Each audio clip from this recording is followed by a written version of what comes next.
বড় করেছে বলতে এক মানুষ তো সবারই এজ বাড়বে। আমরা আমাদের বয়স তো আস্তে আস্তে বাড়তে থাকবে, কেউ তো আর থেমে থাকবে না, আর কেউ তো একটা জায়গায় থাকে না। আস্তে আস্তে যখন বয়স বাড়ে, মানুষ বয়সের সাথে সাথে নিজেও পরিবর্তন হয়, নিজের কথার পরিবর্তন আসে, চাল চলনের পরিবর্তন আসে, চলাফেরার পরিবর্তন আসে, সবকিছুতে কিন্তু পরিবর্তন আসে। মানুষ পরিবর্তনশীল। তো ওর সাথে থেকে অনেকটা পরিবর্তন হয়েছে। আমি একটা ভালো একটা সোসাইটিতে ঘোরাফেরা করলে, ভালো একটা জায়গায় গেলে আপনি ভালো কিছুই শিখবেন।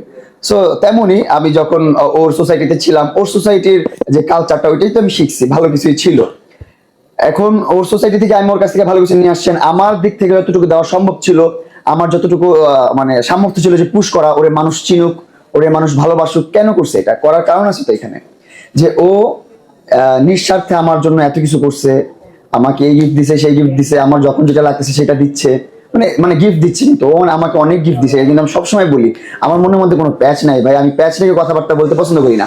এই জন্য আমি কিন্তু আপনাদের নিউজ মিডিয়াতে এসে, পাবলিক প্লেসে এসে আমি বলি যে লাল আমাকে এটা দিছে, ওটা দিছে, সেটা দিছে।